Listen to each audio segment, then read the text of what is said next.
Nurses, इनमें nurses भी हैं। जल्दी अभी शुरू करने वाले हैं, सिर्फ थोड़ी देर के लिए हम इंतज़ार करें अपने सीईओ का कि वो जैसे ही पहुंच जाए। और इस बीच में आप लोग कोई भी सवाल, वैसे एक अच्छी आदत है नर्सिंग को तो सवाल पूछना चाहिए, क्योंकि आप लोग तो उससे रिलेटेड हैं, आप पढ़ती भी हैं। आपको सीपीआर पढ़ाया गया है वैसे, कुछ होता है सब्जेक्ट में? अच्छा, नहीं होता है। अच्छा, तो ये होना चाहिए वैसे, ये तो हमारे सिलेबस में भी होना चाहिए स्कूल कॉलेज यूनिवर्सिटियों में, क्योंकि बहुत ही एक लाइफ सेविंग है। तो इसमें हम डिटेल में इनसे बिल्कुल सीखेंगे। जब तक आप तारुफ करवा दें अगर आप अपना। जी बिल्कुल, मैं पहले चीफ का तारुफ बड़ा ज़रूरी है, तो प्लीज़। अस्सलाम वालेकुम, मेरा नाम जुल्फ़िकार अली शाह है एंड आका यूनिवर्सिटी हॉस्पिटल में मैं स्टाफ हूँ एंड पीएलएसपी का पार्ट हूँ। पिछले कई महीनों से नेशन वाइड दूसरे सूबों में जिंद के अलावा मैंने ट्रेनिंग्स कंडक्ट करवाए। सो आज मौका मिला आप लोगों के बीच सेशन कंडक्ट कराने का। होप सो सेशन अच्छा होगा। Assalamu alaikum. My name is Umair Farman. I'm working in Khan University Hospital as well as जो है हम PLSP की टीम है जिसमें हम मास्टर ट्रेनर हैं। साथ ही साथ हमारा जो है नॉट ओनली एक इंस्टीट्यूशन, हम बाहर जो कम्युनिटी लेवल्स पे भी जाके बहुत सारे लोगों को करवा रहे होते हैं ये सेशंस। तो वक्तन हम बहुत सारे लोगों को हम इतना करवा रहे हैं कि पूरे कराची में हम ये कराची के साथ साथ पूरे पाकिस्तान में हम जितने ज़्यादा लोगों को ये सेशन करवा सकते हैं उसके लिए आप लोगों को भी करवाएंगे और कोशिश करके भेजेंगे कि यहाँ से आप जब जाएँ तो कुछ ना कुछ सीख के जाएँ। Thank you.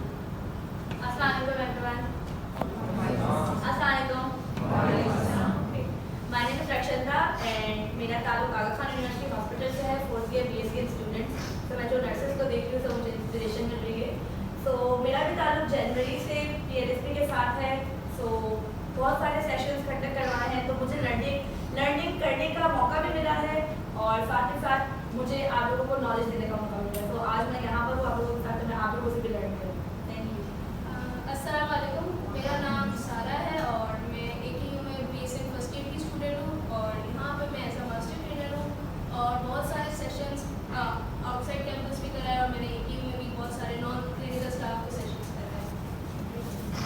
अस्सलाम वालेकुम, मेरा नाम कायनात है और आज मैं भी यहाँ पर एक एज अ मास्टर ट्रेनर हूँ। होप सो कि हम सब साथ में लर्न करें।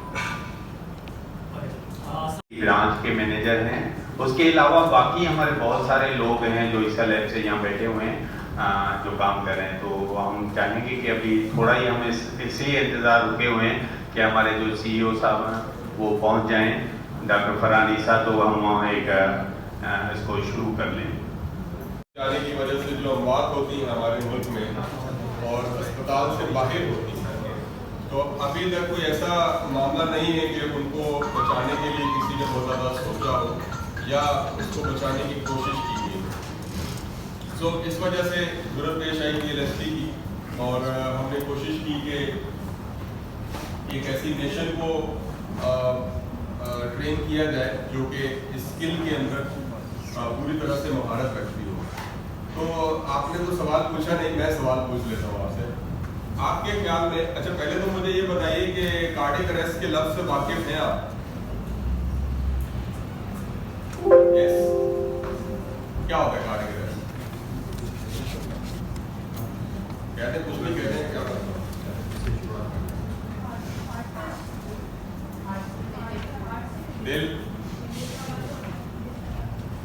दिल के बारे में क्या जानते हैं आप? जी, मैं वो शायराना हवाले से नहीं पूछ रहा। दिल आपके जिस्म के अंदर क्या करता है, बॉडी के अंदर क्या करता है दिल? अच्छा, उनको बता रही, मैं पूछ रहा हूँ, मुझे नहीं बता रही। किसने कहा? क्या बात। सो खून की गर्दिश की जिम्मेदारी दिल के ऊपर है। अगर दिल ऐसा करना बंद कर दे तो क्या होगा? Heart attack, death. आपने आखिरी बात पहले कर दी और ऐसा ही आप सही कह रही।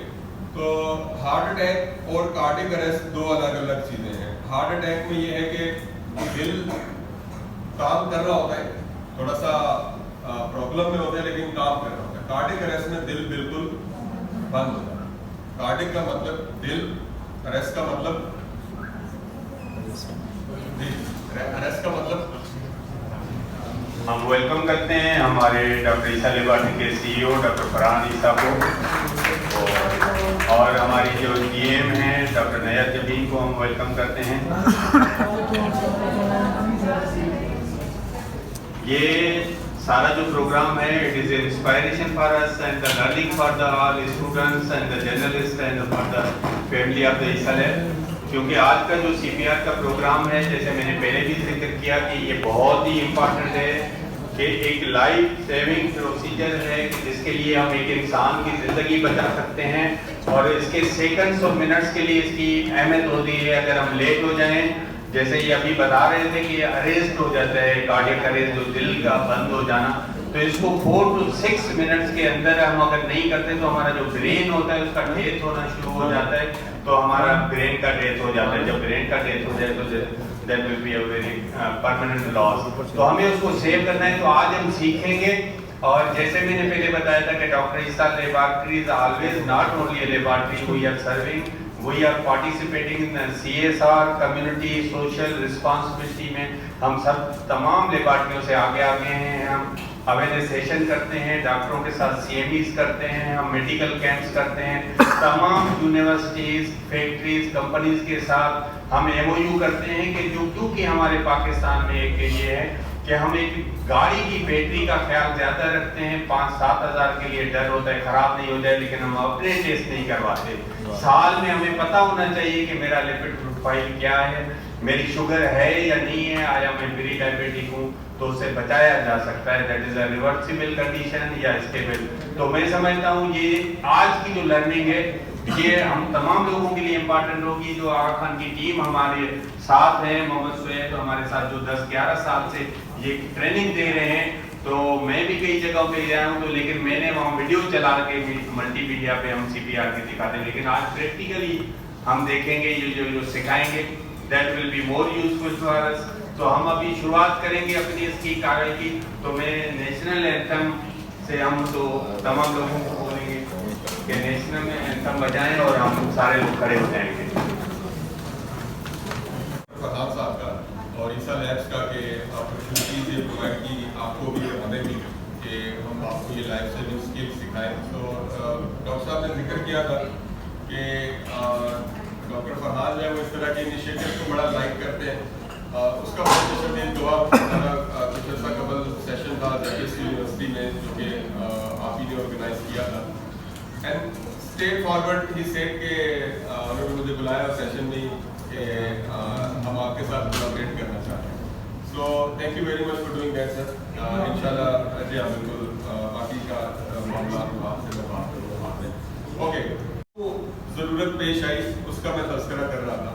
तो 1 घंटे के दौरान कितने लोगों की अमवात होती है दिल की धड़कन रुक जाने की वजह से, आपको क्या लगता है? आपको मीडिया में यकीन नहीं हो, वीडियो मिल जाएगी आपको, आप बात कर देगा, CPR भी करना है। कि कितनी अमवात होती है, कोई आइडिया? 50%। आप तो पाकिस्तान की आबादी खत्म करने जो की है। कितनी अमवात होती है 1 घंटे में, कितने लोग? तभी सही समझ आएगा। तो 1 घंटे में 30 अमवात होती हैं दिल की धड़कन रुक जाने की वजह से। 40% आपकी आबादी ओवरऑल मरती है दिल की धड़कन रुकने की वजह से। अब अलमियात का मैं जरूर जिक्र करना चाहूँगा। आपके ख्याल में 30 में से कितने लोग बचते होंगे अभी तक? यानी कि अस्पताल के बाहर अगर किसी के दिल की धड़कन रुकी है तो आपके ख्याल में कितने लोग बच जाते हैं? 0 किसने कहा? बड़े हकीकत पसंद है आप। सो ऐसा ही है। अलमनाक बात यह है कि उसमें से किसी को भी अभी तक हम बचा नहीं, और उससे बड़ा अलमिया मेरी नज़र में ये है जिसकी वजह से मैं मुसलसल इसी काम को कर रहा हूँ काफ़ी वक्त से, कि ये जो 30 लोग हैं 1 घंटे में जिनकी डेथ हो रही है, इसमें से बेशतर वो हैं जो घर के वाहिद कफील, यानी कि जिनकी उम्र 20 से 45 साल के दरमियान में है, जो इजाद शुमार हमने जमा किए होते हैं। और अभी तक हम किसी को भी बचा नहीं पाते इस सूरत। अब जैसे डॉक्टर जयपाल साहब ने जिक्र किया कि 4 से 6 मिनट में ब्रेन डेथ अकर हो जाता है। तो अगर आपके सामने कोई गिर के बेहोश हो जाए, कितनी देर में आप कॉल करते हैं एम्बुलेंस को, या ये समझते हैं कि इसको मदद की जरूरत है, अस्पताल ले जाना चाहिए? 30 to 40 minutes. सबसे पहले हम क्या करते हैं? Sure. सबसे पहले हम करते हैं शोर, तसल्ली से। फिर कुछ ज्यादा आदमी आगे कहते हैं यार फेलियर हो गई, ठीक है, वो पानी भी डाल देते हैं मुंह में। फिर तकरीबन 8-10 मिनट बाद किसी को ख्याल आता है कि यार अस्पताल ना ले जाए इनको, फिर वो ले जाते हैं अस्पताल। कितनी देर में पहुंच जाते हैं अस्पताल? है जी, कितना टाइम लगता होगा? 40 मिनट्स। ब्रेन डेथ कितनी देर में हो रही थी? 5 मिनट गए। और अस्पताल कब पहुंच रहे हैं? अब समझ आई आपको? तो अब ये जो जिम्मेदारी डॉक्टर और नर्सेज के ऊपर डाली हुई अस्पताल के अंदर, अब वहां तो मरीज के पहुंचने में लग रहे हैं 40 मिनट, और अगर किसी को बुलाएंगे भी तो भी इतने ही मिनट लगेंगे। तो ये काम फिर कौन करेगा? जो वहां मौजूद है, जाहिर सी बात है। और 70% मामलात में कार्डियक अरेस्ट के विक्टिम के पास कोई ना कोई खातून मौजूद रहती है जो खातून खाना है। ऐसा नहीं है कि उनकी वजह से कार्डियक अरेस्ट होता है, लेकिन ये जो डेटा बताता है कि 70% मामलात में, और वो सारी घरों पे रहती है, उन तक ये ट्रेनिंग पहुंचती भी नहीं। ठीक है, हम आपको सिखा रहे हैं, तो हमारी कोशिश ये आपसे गुजारिश भी होगी कि उन लोगों को जरूर ये सिखाइएगा यहाँ से जाने के बाद कि ये इस तरह से हो।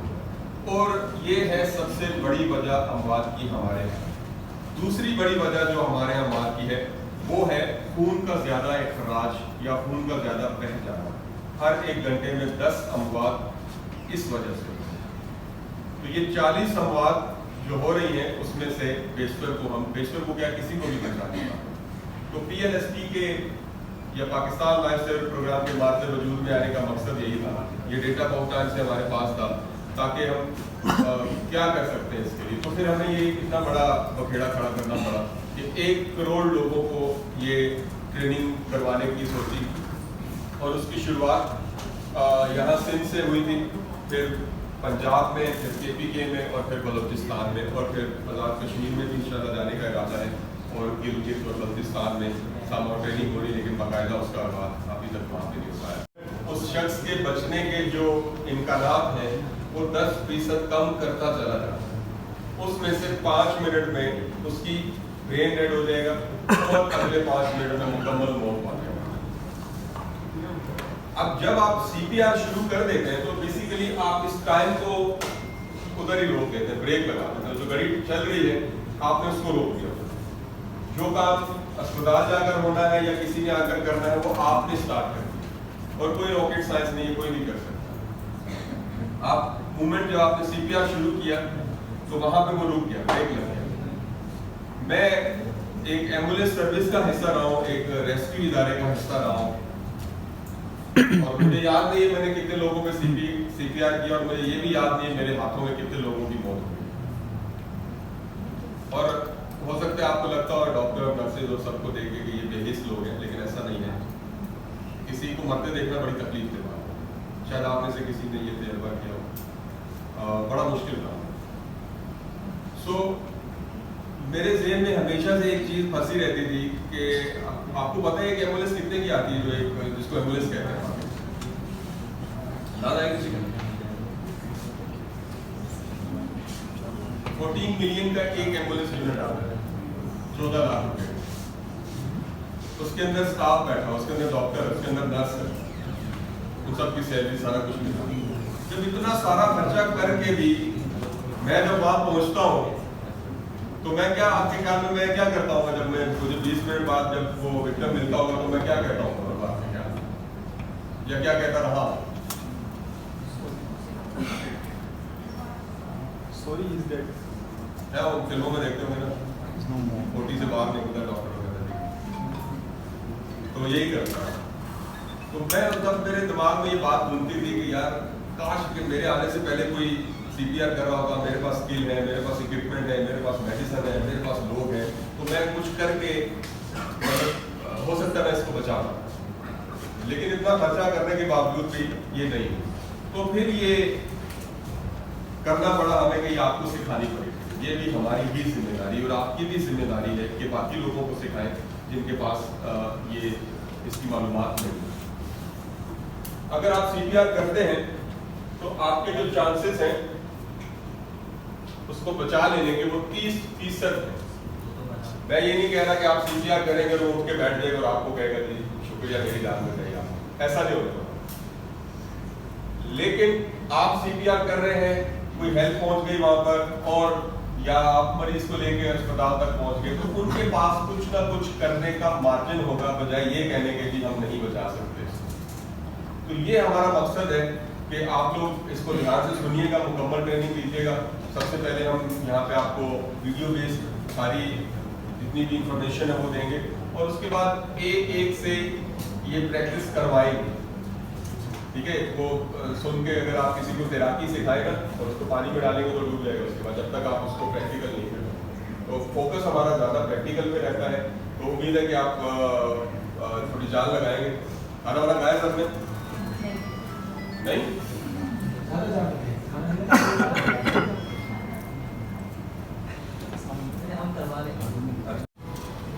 अस्सलामुअलैकुम दोस्तों, मैं हूं एक लाइफ सेवर और मैं आज आपको सिखाऊंगा लोगों की कीमती जानों को बचाने के तरीके, ताकि आप भी बन जाएं एक पाकिस्तानी लाइफ। इसी तरह पाकिस्तान में हज़ारों लोग किसी भी एक्सीडेंट के बाद हलाक हो जाते हैं, और इसकी सबसे बड़ी वजह है बहुत ज़्यादा खून का बह जाना।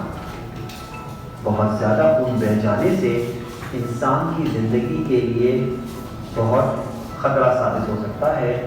अगर आपको खून बहने को रोकने का तरीका आ जाए तो आप लोगों की कीमती जानों को बचा सकते हैं।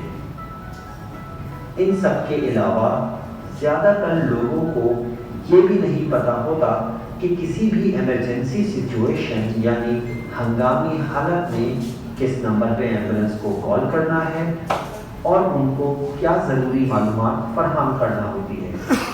अगर आपको ये बात पता चल जाए तो आपका कीमती वक्त बच जाएगा और आप बगैर किसी परेशानी के लोगों की जान बचा सकते हैं।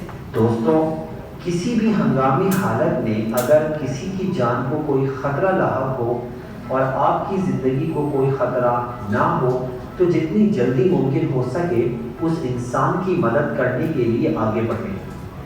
सिर्फ इर्द गिर्द खड़े होकर देखने में या मोबाइल फ़ोन पे किसी ज़ख्मी की वीडियो बनाने में अपना कीमती वक्त मत ज़ाया करें, बल्कि जितनी जल्दी हो सके दूसरों की मदद के लिए आगे बढ़ें। याद रखें, कभी ये मत सोचें कि कोई और शख्स मदद के लिए आगे बढ़ेगा। जब आप किसी की मदद के लिए पहला कदम खुद आगे बढ़ाएंगे तो और लोग आपकी मदद के लिए खुद आगे बढ़ेंगे। तो दोस्तों, अब यकीनन आप सबको पता चल गया होगा कि आपके लिए पाकिस्तानी लाइफ सेवर बनना क्यों ज़रूरी है। हमें आप जैसे बहादुर लाइफ सेवर हीरो की बहुत ज़रूरत है। सबसे पहले आपको पाकिस्तान लाइफ सेवर प्रोग्राम के प्रोवाइडर्स कोर्स का मंसूबा बता देते हैं। ये कोर्स 6 हिस्सों पर मबनी है। पहला हिस्सा है अपनी हिफाजत करना और एम्बुलेंस ऑपरेटर से सही तरीके से बात करना। दूसरा हिस्सा है दिल की धड़कन का बंद होना और सीने को दबाने का अमल। तीसरा हिस्सा है बहुत ज़्यादा खून का बह जाना और उसको रोकने का तरीका। चौथा हिस्सा है कोरोना वायरस से बचने की एहतियाती तदाबीर। पांचवा हिस्सा है सवाल और जवाब, और आखिर में छठा हिस्सा है अमली मश्क।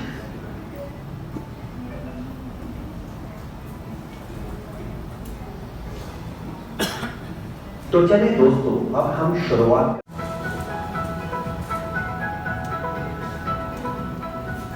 जब मरीज कोई जवाब ना दे तो फौरन एम्बुलेंस को कॉल करें।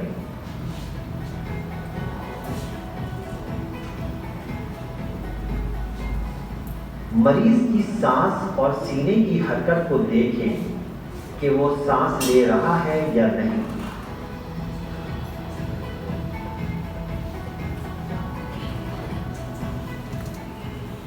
अगर मरीज सांस ना ले रहा हो तो अपने दोनों हाथों को एक दूसरे के ऊपर रखकर सीने के बीच वाले मरकज को ताकत और तेजी के साथ दबाना शुरू कर दें। दो जरूरी बातों का खास ख्याल रखें। पहली जरूरी बात यह कि सीने को 1 मिनट में कम से कम 100 से 120 बार दबाएं और दूसरी जरूरी बात ये कि सीने को इस ताकत के साथ दबाएं कि छाती कम से कम 2 इंच या 5 सेंटीमीटर अंदर जाए। हर बार छाती को दबाने के बाद उसको इतना वक्त भी देना जरूरी है कि वो वापस अपनी जगह पे आ जाए।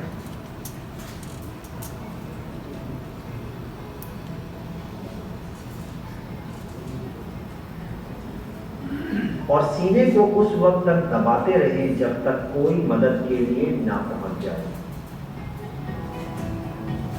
जोर से यहाँ से क्या ठीक है इस तरह जोर से बोलना है, क्या आप ठीक है, ये हो गया। देन शोल्डर पे हमें फोर्स शोल्डर से लगा, ठीक है। तो यहाँ पे है और हम यहाँ पे फोर्स लगाएंगे। अच्छा मुझे तो उसे वक्त पे कंट्रोल करना बहुत ही जरूरी है। तो मुझे बताइए अभी कुछ स्टेप्स थे। पहला स्टेप क्या था? चेस्ट बस ये पहला स्टेप है। अपनी सेफ्टी सबसे पहले हमारी सेफ्टी है। दूसरा स्टेप तो यहाँ से जवाब, उसके बाद क्या है?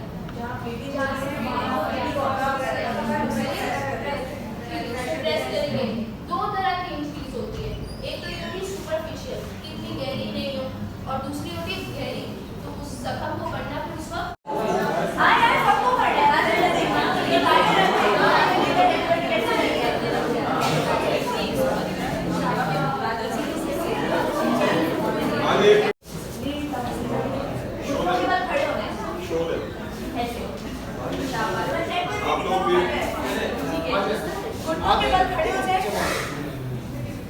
अपने एक हाथ जिससे आप ज्यादा ताकत लगा सकते हो उसे आगे।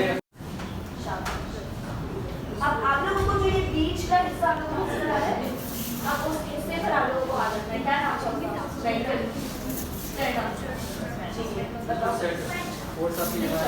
अब आपको ये हथेली का ये वाला हिस्सा है ना, आपको ये हिस्सा आपको उसके बीच में इसके ऊपर रखना है, ठीक है। रखे पोजीशन बनाए रख दे। कोनिया घूमने नहीं चाहिए, आपको शोल्डर से प्रेशर डालना और आपका शोल्डर उसका शोल्डर फील करना।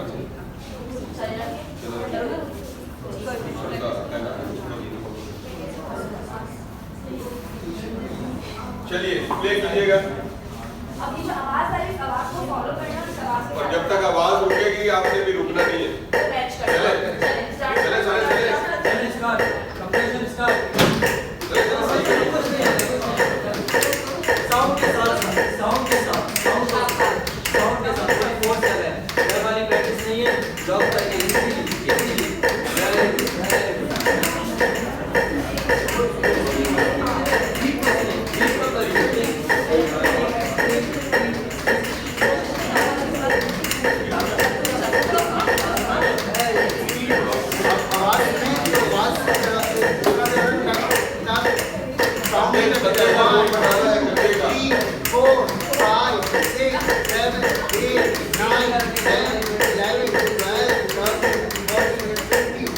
आवाज के साथ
ऑफ हैंड, हाथ को भी सेंटर में रखना है। ठीक है, थोड़ा आगे करें। गुड, चले चले।